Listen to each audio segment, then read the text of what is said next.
May item tayo. So, binili natin sa Lazada. Ito ay shower head. Ayan. So, plastic siya. Then, ipopost ko na lang po yung presyo. Nalimutan ko, pero mura lang to. So, ano talaga siya, as in purong plastic. Hindi siya heavy duty na plastic. Yun lang.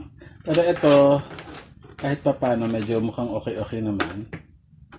Yung kanilang hose, very flexible. Then may brush naman yung yung pinakaibabaw. Mukhang brush. So meron din naman siyang mga rubber para hindi mag-leak yung water. Sa kabilaan, meron din naman siya. Then ito, kasi kinakabit siya dito. Yan.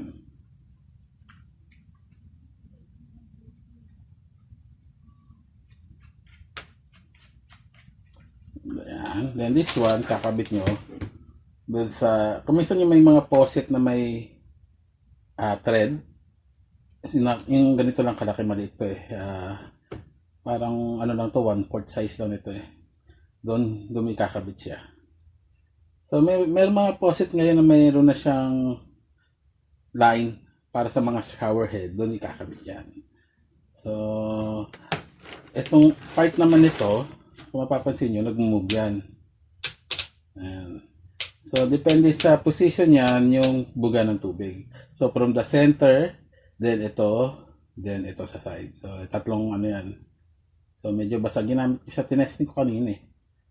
So, although, ano lang to sa lababo ko tinesting, hindi mismo sa CR. So, papagkita ko, pag kinabit ko na to sa CR namin. Yeah, so, movement yan yung movement. So, tatlo. Then, ito yung on and off ng water. Yan. I-press mo lang. Then, meron din pala siyang pinaka holder niya. Yan. Yan. Ididikit mo lang siya sa pader ng CR. Then, lalagay mo siya dito. Yan. So, naka-hold na siyang ganyan. So, pwede siyang shower. Pwede mo din naman hawakan. So, depende sa trip mo. Kung gusto mong ma-spray ang mga intimate parts mo like kilikili, singit, so pwede mo siyang tanggalin, tapos tapat mo doon, tapos depende sa pressure kung anong gusto mong pressure. Yung buga ng tubig.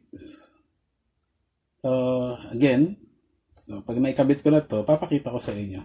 Habang ginagawa ko pa lang yung linya ng tubig eh. Anyway, maya po, next lang na konti, panoorin nyo na lang po.